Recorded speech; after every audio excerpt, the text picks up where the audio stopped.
नमस्ते। जय नीम करोली महाराज। प्रिय भक्तों, अक्सर हम सभी को रात में नींद में सपने जरूर आते हैं।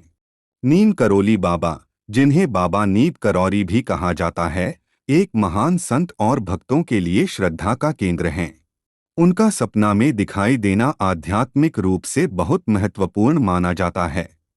यह संकेत है कि बाबा आपके जीवन में मार्गदर्शन कर रहे हैं और किसी समस्या का समाधान देने या आध्यात्मिक यात्रा को सुदृढ़ करने के लिए आपके साथ हैं। ऐसे सपने व्यक्ति के भीतर सकारात्मक ऊर्जा का संचार करते हैं और उन्हें यह एहसास दिलाते हैं कि वे अकेले नहीं हैं। बाबा का दिव्य दर्शन यह भी दर्शाता है कि वह अपने भक्तों की रक्षा कर रहे हैं, उनके जीवन की कठिनाइयों को दूर कर रहे हैं और उन्हें आध्यात्मिक ऊंचाई की ओर प्रेरित कर रहे हैं। अगर नीम करोली बाबा सपने में आते हैं, तो यह उनकी कृपा और आपकी भक्ति का प्रतीक है। यह संदेश हो सकता है कि आपको अपने जीवन में राम नाम का अधिक जाप करना चाहिए, सच्चाई और प्रेम का अनुसरण करना चाहिए और ईश्वर पर पूर्ण विश्वास रखना चाहिए। एक बार एक अमेरिकी महिला श्रीमती राधा जी एक घटना का वर्णन करते हुए करती है कि जून 1972 के बाद की बात है, जब महाराज जी अपने शरीर में थे। वह महिला कहती है कि मेरी सास ने 7 चांदी की चूड़ियां मेक्सिको से लाकर मुझे दी थी। मैं हर रोज रात को सोने से पहले उन्हें उतार कर अपने पलंग के पास श्रृंगार दान की दराज में रख दिया करती थी और दूसरे दिन सवेरे उन्हें पहले गिनती और फिर पहना करती थी। एक रात बाबा नीम करोली मेरे सपने में प्रकट हो गए। मैं उन्हें देखकर बहुत प्रसन्न हुई और उनके चरणों में प्रणाम करने के बाद मैंने उनसे पूछा कि मैं उनकी क्या सेवा करूं। बाबा नीम करोली ने मेरी चूड़ियों को देखा जिन्हें मैं अपने सपने में पहने हुए थी। बाबा ने कहा, हम उन्हें लेना चाहते हैं।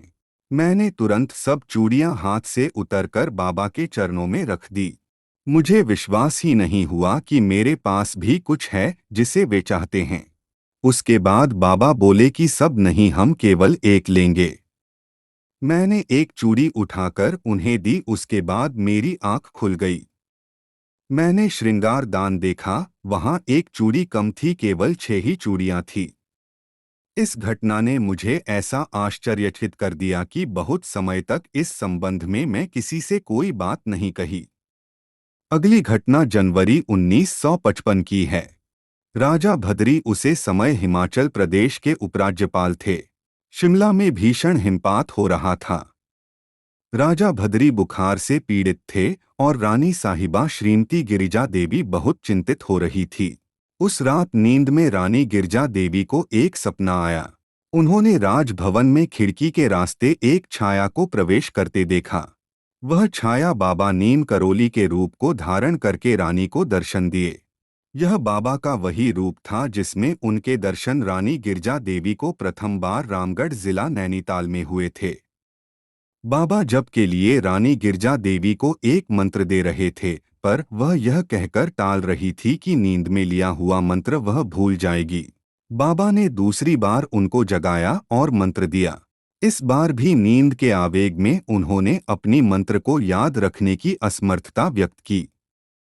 तीसरी बार बाबा ने रानी गिरिजा देवी को पलंग में बैठा दिया और पास की मेज से कलम और कागज उठाकर उनको दिया और मंत्र लिखने को कहने लगे।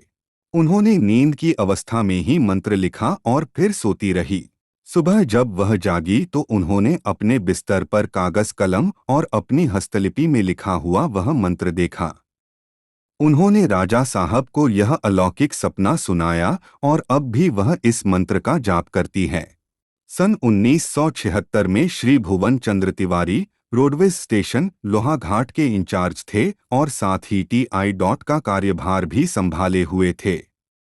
एक रात बाबा उनके सपने में प्रकट हो गए और बोले कि तिवारी, तूने अपने पिता का श्राद्ध नहीं किया, चल कर देता हूँ।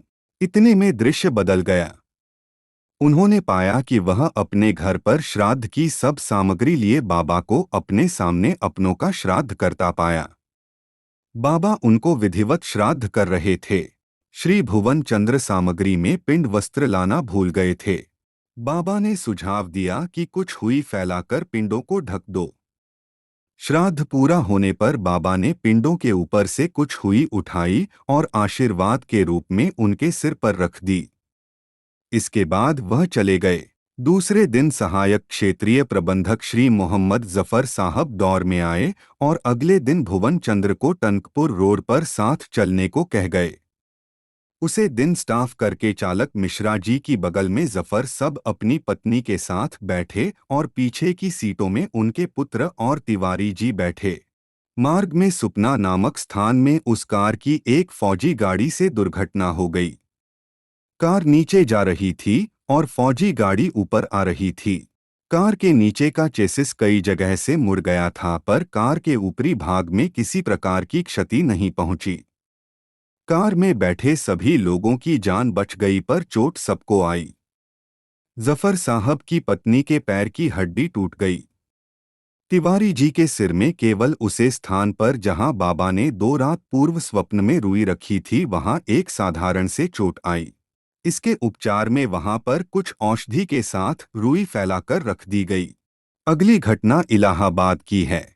श्रीमती राम जोशी का स्वास्थ्य पेट की बीमारी के चलते गिरता जा रहा था। अंत में उन्हें मेडिकल कॉलेज अस्पताल इलाहाबाद में भर्ती होना पड़ा।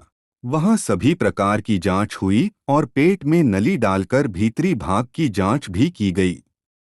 सभी डॉक्टरों ने एक मत होकर कैंसर का निदान करने का फैसला किया और बायोप्सी के लिए उचित कार्रवाई भी की गई।